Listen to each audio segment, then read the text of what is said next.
Hi guys! Welcome back sa ating channel. So ngayon ay meron tayong sit-down video kasi one of our lovely subscribers ay nagtanong tungkol sa kurso daw na tinapos ko dito sa Australia. So I thought nagagawan ko na lang ng video para naman ma-share ko sa ibang subscribers natin and maybe makatulong konti, hindi natin alam, diba? So yung question pala is from Sis Shex Zay. I don't know if that's how you pronounce it, but ilalagay ko yung screenshot dito ng tanong niya. So the question was, hi, did you take a bachelor degree in business administration or certificate 3? Planning to take one since I have a managerial experience sa Pinas. Kaya lang, syempre, hindi naman acknowledge dito kung ano natapos natin sa Pinas. Looking forward on your vlog regarding your course. Cheers! So sis, pasensya na talaga kung medyo natagalan yung video natin. Kasi alam nyo na I am a mother and also I am a full-time worker and at the same time, itong YouTube na ginagawa ko. So sometimes it is hard for me to manage my time. I have to work on that one. I know. So minsan hindi ko na ma-manage yung time ko properly. Kaya I'm very sorry kung ngayon ko lang magawa ng video yung question mo. But anyways, I'm here now. I'm going to answer kung ano yung kurso na natapos ko dito sa Australia. So, keep on watching.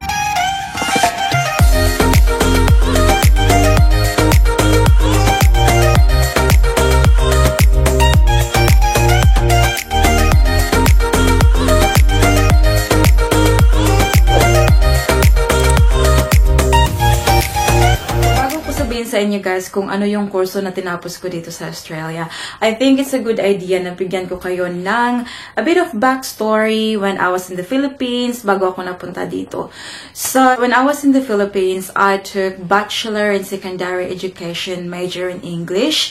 But, guys, hindi ko yun natapos kasi when I finished second year, pumunta na ako agad dito sa Australia. So, hindi ko natapos yung degree na yun. I can't call myself as an international student kasi I came here in a different circumstance. So, I just want to put that out there. Year 2012, I enrolled myself sa isang TAFE dito sa Australia. The school was called Chisholm TAFE. So, ilalagay ko na lang yung pangalan dito. So, I enrolled myself, I remember that was February 14, 2012. Kasi that was Valentine's Day, I remember that. So, I enrolled myself to take Certificate 2 in Business. Kasi nga, diba, hindi ko natapos yung uni ko sa Pilipinas. So, when I came here, I started sa, maybe pinakamababa. Hindi pinakamababa kasi may Certificate 1 naman yata. But I thought I'll do certificate 2. So, yun yung course na in-enrollan ko. But then, something really scary and bad happened. So, that night, after kong na-enroll, nag-take kami ng picture for the ID and everything. I was very excited kasi first time ko makapag-aral dito sa Australia noon. Pag-uwi ko ng bahay, ako lang mag-isa and everything at 9 o'clock or 10 o'clock na siya ng gabi. I was, getting ready for my school the next day, and I was watching TV, and meron pa akong iPad and phone and everything sa harapan ko. So I was alone at home. And then, what happened was, I could hear something sa front door na parang may nag-open, but binaliwala ko kasi sabi ko sa sarili ko, it was 9 or 10 o'clock na ng gabi. Sino ba naman ang mag-open ng door, diba? So binaliwala ko lang. And then suddenly, I heard footsteps from the back door. So, nung paglingon ko na, dun ko na nakita na si Kuya ay nasa loob ng bahay. Hindi ko kilala kung sino si Kuya. Ang naalala ko lang guys is that I stood up, sabi ko sa kanya, what do you want? And then, he didn't say anything. Papalapit lang siya ng papalapit sa akin. Tapos sinasabi niya, ganun sa akin. So, sabi niya, be quiet, don't say anything. Natakot na ako kasi sino ba naman yung papasok ng bahay mo at 10 o'clock at night, diba? And to think, guys, because I was ready for bed, yung suot ko lang was only shirt, tapos naka-underwear lang ako. Buti na lang nag-work pa yung utak ko. I jumped off the couch straight away. Tapos I grabbed my phone and then pumunta na ako ng front door. So medyo natagalan siyang sundan ako kasi medyo malaki siya guys. So hindi niya ako nasundan straight away. So yun yung ginawa ko. Kasi yung Wonthaggi kasi guys is a country area. So maybe mga 9 o'clock, 10 o'clock, wala na talagang mga tao sa daan. It's very, very quiet. So yung ginawa ko guys, I was running papunta ng dun sa, ewan ko kung saan ako pupunta nun. But you know what? He actually chased me down the road. Iisipin niyo guys, meron talaga siyang masamang balak towards me. Kasi kung sasabihin mong kawat lang yun o burglary lang yun, sana pag alis ko, ikinuha na niya lahat yung mga kalderin o kaldero, ano pang pwedeng kawatin sa bahay namin guys. But wala talaga. Sinundan niya talaga ako doon sa daan. And yung ginawa ko, I was shouting like, help, help, help. Pero guess what? No one heard me. That was really, really scary. And buti na lang kasi sa corner merong McDonald's. So, McDonald's here is 24/7. So, may mga tao. And then, tinulungan nila ako doon. And because meron ng mga lights doon sa corner ng McDonald's, hindi na ako nasundan ni Kuya. So, that morning, I went to the police instead of me going to school, right? Sabi ko sa kanila kung anong nangyari. In-sketch ko yung mukha niya kasi kitang-kita ko naman talaga yung mukha niya. Even now, kung makita ko siya ngayon, I think I can still remember him. Anyways, guys, I didn't hear anything back from the police. So, I think wala na siya guys. Parang nawala na yung kaso na yun. But to make the long story short, I was traumatized. Natakot talaga ako to the point na parang gusto ko na umuwi ng Pilipinas. When I told my mom about it, my mom was very worried and sabi niya, umuwi ka na lang dito sa Pinas anak kasi kahit mahirap naman tayo dito, at least alam nating safe tayo. At least kasi andun lahat yung pamilya ko doon, di ba? Instead of me going back to the Philippines, guys, nilakasan ko yung loob ko. And then, I had someone before na nag-push talaga sa akin na life must go on.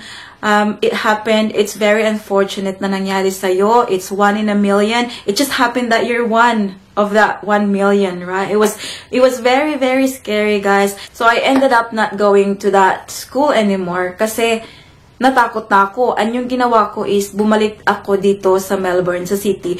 So, I used to live in Glenroy. So, Glenroy is not very far from the city.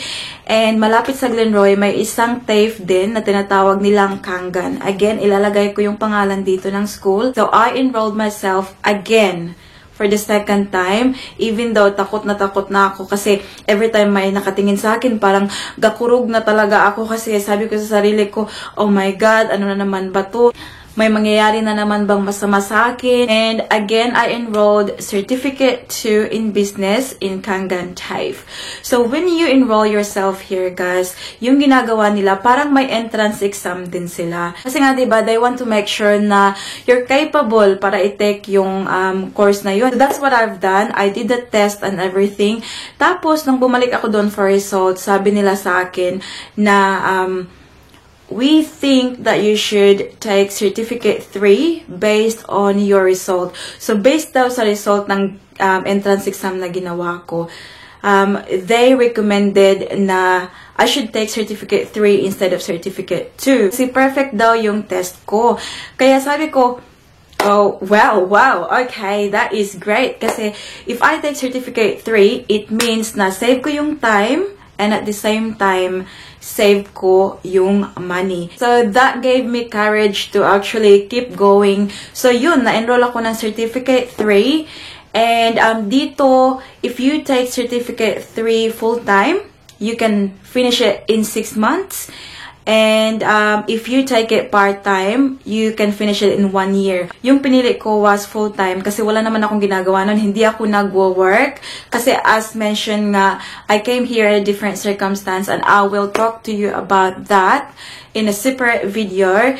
For now, yung gusto ko lang i-focus is yung kurso na natapos ko dito sa Australia. I remember din, meron kaming teacher na Filipino. I can't remember kung ano yung subject niya. But all I can remember is yung mga estudyante is always na nagko-complain kasi she's very strict. The way she teach, the way she is in general talaga, she's very different. I think I'm the only one na nakakaintindi kasi obviously I'm from the Philippines, tapos nag-aral ako sa Pilipinas. Alam na alam ko kung paano tayo sa Pilipinas. Ngayon, the teacher is very strict. Hindi talaga siya nagbibigay ng mga hindi siya nagbibigay ng mga answers. Normally kasi guys, napansin ko dito sa Australia nung nag-aral ako, they spoon feed the student. So, very parang madali lang yung study nila dito, guys. That's what I noticed talaga. Ibang-iba sa Pilipinas. Kasi when I was in the Philippines, guys, nung nag-college ako, guys, meron tayong mga thesis, mga ganyan-ganyan. Tapos, kahit nung high school tayo sa Pilipinas, di ba, may mga experiments and everything tayo. Pataas yung mga paa ng mga estudyante dyan before na naka-experience niyan. But here, they, most of the time, parang, yun nga, sinasabi nila yung mga answer, parang obvious yung mga answer para sa mga students. So, I find it very easy actually. So, yung Filipina teacher, guys, hate siya ng mga estudyante dito. Kasi hindi siya nag-share ng mga answers. And then, nung nag-start na ako, guys, ng Certificate 3 in Business, medyo kinakabahan ako. Kasi wala pa akong experience na mag-aral dito sa Australia. And hindi ko alam kung paano ko i-handle. But then, you know what, guys? I was very proud of myself kasi may isa kaming teacher, right?